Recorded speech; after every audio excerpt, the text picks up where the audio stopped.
J'ai intitulé mon sujet ce matin « Autorise-toi la joie ». Autorise-toi la joie. Et on va aller directement dans le Nouveau Testament, dans la première épître de Paul, cette lettre aux Thessaloniciens, chapitre 5. Ce chapitre 5, je l'appelle souvent, d'ailleurs j'ai écrit un livre sur ce chapitre 5 qui s'appelle « Le kit de survie des derniers temps ». Parce que quand vous parcourez ce chapitre, vous y découvrez toute une somme d'avertissements, toute une somme d'alertes. L'apôtre Paul était un prophète, c'était un apôtre bien sûr, mais comme il était apôtre, il était aussi prophète. Il avait toute cette panoplie au niveau ministériel qui fait qu'il était même un lanceur d'alerte dans l'Église. Il avertissait l'Église. Et dans le chapitre 5, au verset 12, regardez, il fait cette prière. Donc dans les 11 premiers versets, Paul fait la liste d'une grande quantité de symptômes qui sont inquiétants. En fait, il est en train d'annoncer qu'il va y avoir une ruine soudaine sur la planète. Il annonce la ruine soudaine. Mais Dieu soit béni, il n'annonce pas seulement que la ruine. Il est en train de tracer la perspective qui va permettre à l'Église de traverser la tempête. Vous savez, quand on n'a pas la foi, quand on n'a pas la paix de Dieu, quand on n'a pas la vision de Dieu, et qu'on vit dans ce monde dans lequel nous sommes aujourd'hui, il y a de quoi s'inquiéter, vous êtes d'accord ? Il y a de quoi avoir la mine triste. Vous n'avez pas le smiley avec le smiling. Vous êtes plutôt en train de vous angoisser, de vous inquiéter. Vous avez comme le smiley qui a la goutte de sueur qui coule. Vous dites, mais vers où allons-nous ? L'angoisse. Et Paul il énumère quelques signes des temps pendant 11 versets. Et quand vous lisez cela, vous avez l'angoisse qui vous tient, l'angoisse qui vous guette, l'angoisse qui vous prend à la gorge. Vous dites, mais qu'est-ce qui va nous arriver ? Il parle des douleurs de l'enfantement. Et comme vous le savez, les douleurs de l'enfantement, elles vont en s'accélérant. Ce qui veut dire que les signes prophétiques sont en train de s'accélérer. Ils sont en train de converger les uns vers les autres. La Bible parle des éléments embrasés. Vous imaginez, il y a 2000 ans, on parlait des éléments embrasés. Et quand vous écoutez aussi les rapports sur l'état de la planète aujourd'hui et que vous regardez les incendies qui se déclarent partout sur la planète, vous êtes en train de voir que les éléments sont en train de s'embraser. Il est question de la famine. Quand vous voyez la guerre qui se passe en Ukraine et combien les grains de blé, le blé est contenu et retenu, il est comme pris en otage. Et la faim va gagner le monde. Et toutes les économies mondiales, tous les plus grands économistes sont alarmés. Et Paul est en train d'être le lanceur d'alerte. Et les 11 premiers versets nous saisissent d'angoisse. Mais heureusement, il nous apporte l'oxygène du royaume. Amen. Parce qu'à partir du verset 12, il dit « Nous vous prions, frères, d'avoir de la considération pour ceux qui travaillent parmi vous, qui vous dirigent dans le Seigneur et qui vous exhortent. Ayez pour eux beaucoup d'affection à cause de leur œuvre. Soyez en paix entre vous. Nous vous en prions aussi, frères, avertissez ceux qui vivent dans le désordre. » Pourquoi ? Parce qu'ils vont se laisser emmener par le trouble qui vient sur la planète. Avertissez-les pour les sauver, en fait. Avertissez ceux qui vivent dans le désordre, consolez ceux qui sont abattus, supportez les faibles, usez de patience envers tous. Prenez garde que personne ne rende à autrui le mal pour le mal, mais poursuivez toujours le bien, soit entre vous, soit envers tous. Amen.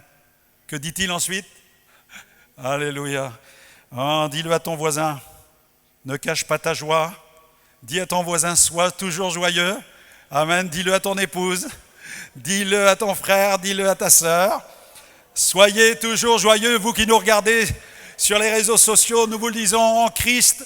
Soyez toujours joyeux, priez sans cesse, rendez grâce en toutes choses. Regardez. Car c'est à votre égard la volonté de Dieu en Jésus-Christ. C'est la volonté de Dieu en Jésus-Christ d'être toujours joyeux. Il y aurait tellement de sujets théologiques à mettre en avant ce matin, mais il y a un sujet théologique extraordinaire. C'est une doctrine qui ne figure pas dans les manuels de doctrine des églises, des dénominations et des confessions chrétiennes. C'est la doctrine de la joie. Est-ce que je peux entendre un amen ici ? La doctrine de la joie. À quoi ça sert de connaître sur le bout des doigts toutes les doctrines fondamentales des Écritures si c'est pour avoir une tête qui démontre le contraire de ce que nous enseignons ? Soyez toujours joyeux. C'est à votre égard la volonté de Dieu. N'éteignez pas l'esprit, ne méprisez pas les prophéties, mais examinez toutes choses, retenez ce qui est bon. Abstenez-vous de toute espèce de mal, que le Dieu de paix vous sanctifie lui-même tout entier. et que tout votre être, l'âme, l'esprit, le corps, soit conservé irrépréhensible lors de l'avènement de notre Seigneur Jésus-Christ, celui qui vous a appelé fidèle, c'est lui qui le fera. Amen et Amen. Amen. Dieu soit béni. Et là, dans ces quelques versets que nous venons de lire, je trouve quoi? Je trouve de la considération. Considérez ceux qui servent parmi vous. Considération, affection, ayez de l'affection. Bénédiction, bénissez-vous. Célébration, célébrez l'Éternel. Sanctification, exaltation. Voilà ce que l'apôtre est en train de nous partager. Après avoir énuméré la liste des symptômes inquiétants de l'état de l'humanité, ensuite il bascule sur l'atmosphère du royaume de Dieu qui devrait remplir l'église de Jésus aujourd'hui. Voilà ce que nous devrions trouver dans une assemblée chrétienne. De la considération, du respect, de la bienveillance, de la protection, de la bénédiction, de la célébration, de la sanctification et de l'exaltation. Amen. Oh, Dieu soit béni pour cela. Mais depuis que je suis dans la foi, je suis tellement impressionné par les difficultés avec lesquelles les chrétiens parviennent à se réjouir. Ils ont les plus grandes difficultés à se réjouir. Comme le disait un écrivain dans un trésor quotidien, donc dans un petit manuel qui permet de lire la Bible, dedans il s'étonnait de ce que les chrétiens s'habillaient tout en noir pour aller à l'église comme des gens qui vont dans un enterrement. Il s'étonnait de cela. Il dit ils ont des mines fades, ils n'ont pas la joie, ils s'habillent tout en noir comme pour aller à l'enterrement. Alors qu'au contraire, nous n'allons pas à l'enterrement, nous allons vers une résurrection. Amen. Vous allez aller au ciel quand vous allez mourir. Première mauvaise et bonne nouvelle, vous allez mourir. Elle est mauvaise et elle est bonne, parce qu'elle est bonne parce que vous allez aller au ciel si vous croyez en Jésus. Et la bonne nouvelle, c'est que Jésus est ressuscité. Amen. Et si vous mourrez dans le Seigneur, vous partez dans la présence du Seigneur. Est-ce que ça n'est pas extraordinaire? Voilà pourquoi je dois sourire. Parce que ma vision de la vie n'est pas une vision terrestre, c'est une vision céleste. Amen. Je me souviens quand je suis venu à Troyes, la première fois que j'ai mis les pieds à Troyes, c'était en 1987. Je venais pour y chercher du travail, j'avais entendu parler de cette petite communauté pentecôtiste avec un pasteur avec lequel j'avais eu vraiment un contact privilégié. Il avait prié pour ma délivrance de l'occultisme et ensuite il avait été muté, il était venu s'installer à Troyes. Et sachant qu'il était à Troyes et que Dieu m'appelait au ministère, j'ai eu à cœur d'aller visiter son assemblée. Et je suis sorti de ma campagne avec mon costume gris et ma cravate noire. Et je suis arrivé dans sa communauté. Et quand je suis arrivé, les gens n'étaient pas habillés de la même manière que moi, en fait. Et tout le monde était habillé normal, en fait, normal. Moi, je n'étais pas habillé normal. Mais eux, ils étaient normaux. Et quand je suis arrivé, il y avait un Anglais qui était invité ce jour-là et qui devait prêcher. Et cet Anglais s'était cassé la jambe. Il avait un plâtre jusqu'à la hanche. Donc il marchait avec des béquilles et sa jambe dans le plâtre. Et cet Anglais devait prêcher. Et quand il y a eu la louange, j'ai vu cet Anglais avec ses béquilles. Il a levé les béquilles en l'air et il sautait comme ça sur l'estrade. Et il dansait en célébrant le Seigneur avec une jambe dans le plâtre. Et quand j'étais là en train de le regarder, je vous promets, c'est la réalité. J'étais dans les rangs, je regardais cet homme, je venais de mon pentecôtisme rural. J'étais là dans les rangs et ma prière était celle-ci. Est-ce que c'est de Dieu ou est-ce que c'est du diable? J'en étais là. Mon pentecôtisme en était là. Et quand il est descendu de l'estrade avec sa jambe dans le plâtre et ses béquilles, il s'est avancé près de tous ces gens qui étaient sur le devant. Et il a tendu sa main. Et quand il passait sa main en priant, les gens étaient baptisés dans le Saint-Esprit. Je me suis pris une claque spirituelle incroyable. Le Seigneur m'a remis les idées à leur place. Et là, à ce moment-là, j'ai commencé à comprendre l'importance de la vie du Saint-Esprit et que Dieu s'occupe de l'intérieur et il désire que nous puissions irradier à l'extérieur. Et dans cette même réunion, je suis venu à l'appel. Personne ne savait le fardeau que j'avais en moi. Au fond de moi-même, vous savez quoi? Je voulais être évangéliste. Je voulais prêcher l'évangile. Et je viens devant. Et là, il y a un ancien qui vient prier pour moi. Il ne me connaissait pas du tout. Il ne savait pas qui j'étais. J'étais simplement un visiteur. Et là, il met sa main sur moi. Il commence à prier. Et quand il prie, il dit « Dieu t'appelle au ministère d'évangéliste. » Bah! Oh! J'étais choqué. Je me dis, mais il est en train de dire ce que Dieu a déjà déposé dans mon cœur. J'ai quitté cette église, je suis rentré à la maison. Et le dimanche, je suis allé à l'église. Et j'ai dit, là, le pasteur, il faut qu'il soit au courant. Il faut qu'il sache que Dieu m'appelle au ministère d'évangéliste. Vous savez, j'étais avec simplicité, naïveté, naturel. Il faut que je lui dise, et j'attends la fin du culte, et à la sortie du temple, le pasteur donne des poignées de main, je m'approche de lui, pasteur, il faut que je vous parle. Pasteur, il faut que je vous parle. J'étais en feu, j'étais en train de me consumer devant lui. Je dis, pasteur, il faut que je vous dise. Et le pasteur me dit, oui, qu'est-ce qui se passe? Je dis, je viens d'aller dans telle ville, on a prié pour moi, j'ai depuis un certain temps ce feu qui brûle avec cet appel d'évangéliste. Je viens vous voir parce que quelqu'un a prié pour moi en m'imposant les mains. Il a confirmé ce que j'avais. Pasteur, je suis appelé au ministère d'évangéliste. Et immédiatement, un ancien passe devant le pasteur et dit, jeune homme, calme-toi. Il a fallu 40 ans à Moïse. Le pasteur n'a même pas pu dire un seul mot, que l'ancien avait déjà volé la parole du pasteur.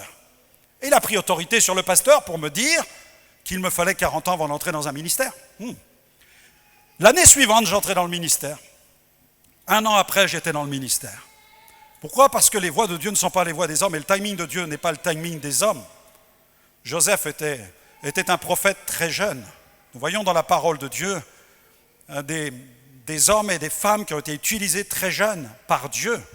Même le prophète Daniel aussi, même à 17 ans, nous avons un homme qui est prophète dans les Écritures. Dieu donne des ministères. Premier point ce matin, j'aimerais vous dire que à chaque seconde, écoutez-moi bien, à chaque seconde, Dieu se réjouit. Vous allez me dire, mais pasteur, comment est-ce possible que Dieu puisse se réjouir à chaque seconde? Parce que quand je pense à Dieu, j'ai l'impression, quand il me regarde, j'ai l'impression qu'il a les sourcils froncés et j'ai l'impression qu'il est en colère contre moi. Je ne sais pas, c'est quoi votre vision de Dieu, votre image de Dieu? Est-ce que c'est un grand-père sur un nuage avec un sceptre, qui a une grande barbe blanche et qui regarde l'humanité avec circonspection? Ou est-ce que c'est un Dieu qui est joyeux? J'aimerais vous dire que Dieu est joyeux. Amen. Dis-le à ton voisin, Dieu est joyeux. Et pour preuve, je l'ai dans la parole de Dieu avec une parabole. La parabole du fils prodigue. La Bible nous dit que lorsqu'il est revenu à Dieu, il y a eu de la joie dans la maison du Père. Vous connaissez l'histoire du fils prodigue. Il est allé dépenser tout son héritage, il a vécu dans la débauche, il s'est souillé, il a eu du péché jusqu'à la hauteur du cou d'un cheval.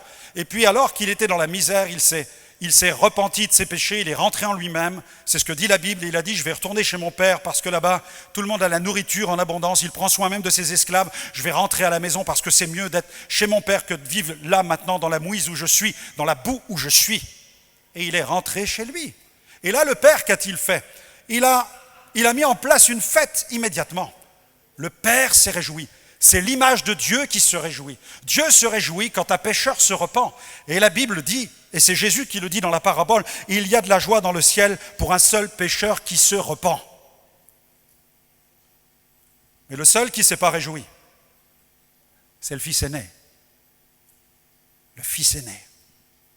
Il ne comprenait pas pourquoi le père était capable de dépenser autant et de se réjouir autant pour celui qui avait vécu autant dans la débauche. Des fois, je ne comprends pas, moi.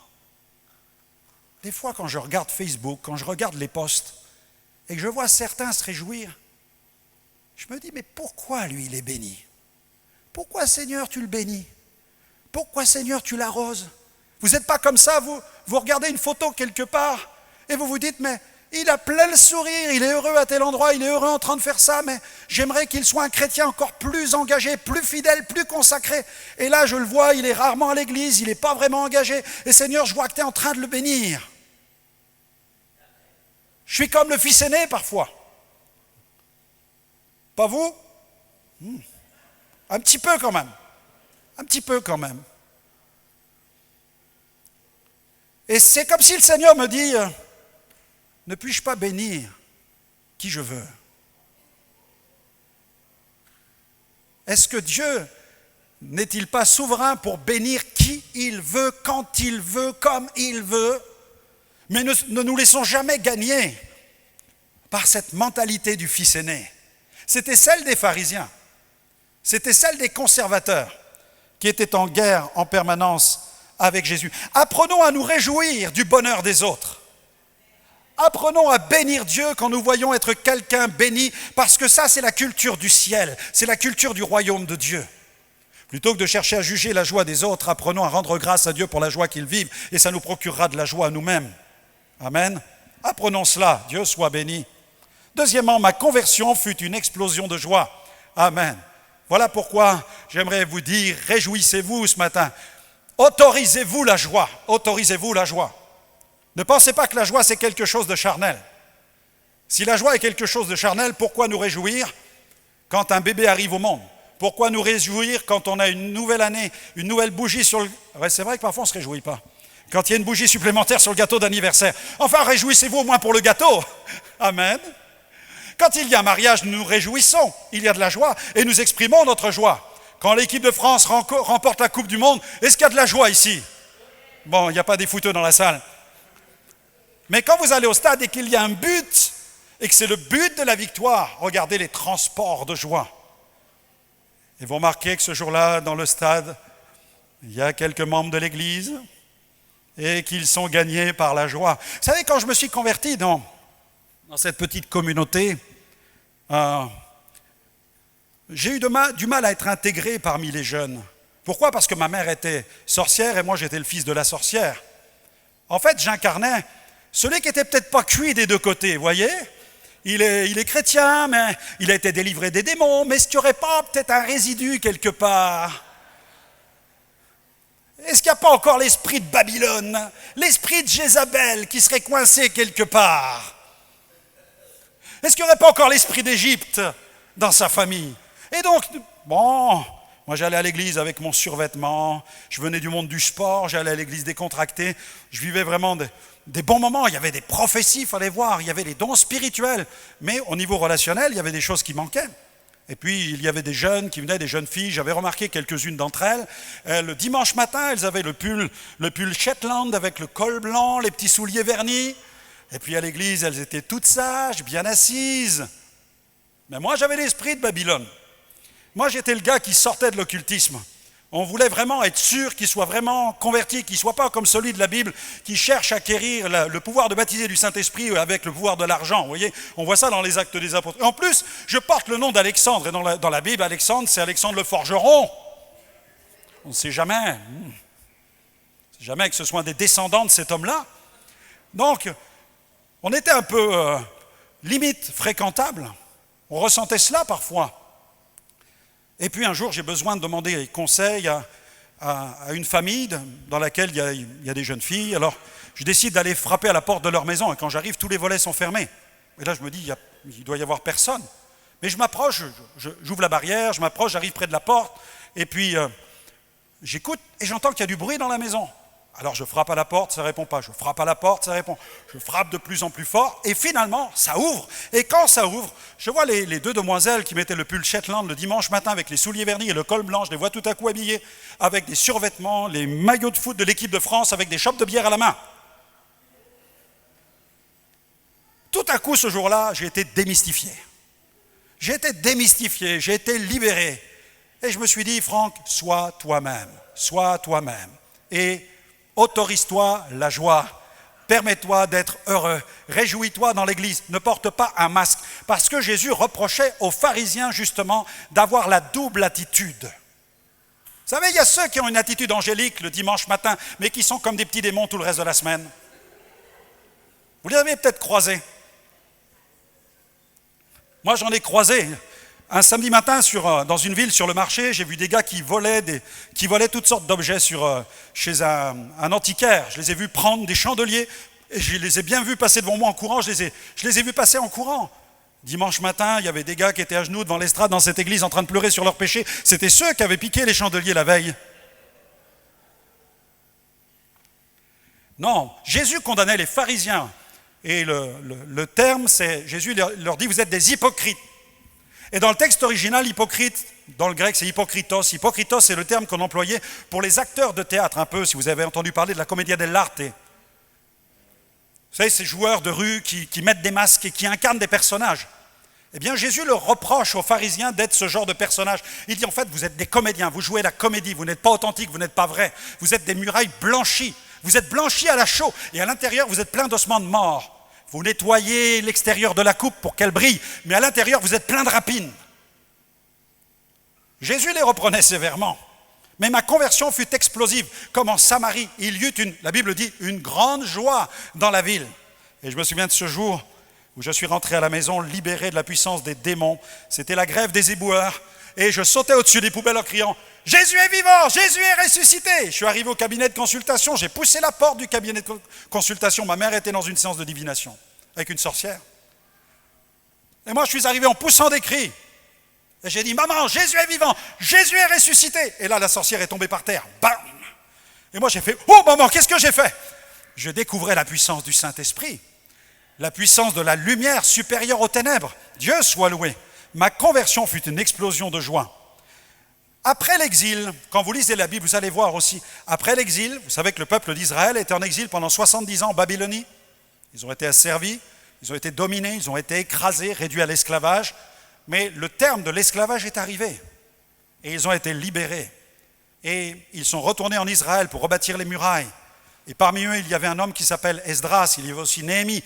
Néhémie avait ce slogan extraordinaire dans Néhémie chapitre 8, verset 10, où il déclare « La joie de l'Éternel sera votre force ». Dis-le à ton voisin, la joie de l'Éternel sera ta force. Autorise-toi la joie de l'Éternel sera ta force. Dieu soit béni pour la théologie, Dieu soit béni pour les points de doctrine. Mais il y a quelque chose d'extraordinaire dans la vie du croyant qui s'appelle la joie. Et lorsque la joie s'empare de nos cœurs, c'est un carburant extraordinaire que l'Église contemporaine a besoin de nos jours. Amen, à tel point qu'en Israël, la joie devint une règle. Amen. Vous allez lire maintenant, regardez dans le psaume 126, psaume des degrés. Pendant que le peuple devait s'avancer vers le temple de Jérusalem, il y avait des psaumes qui étaient proclamés, déclarés, déclamés, chantés.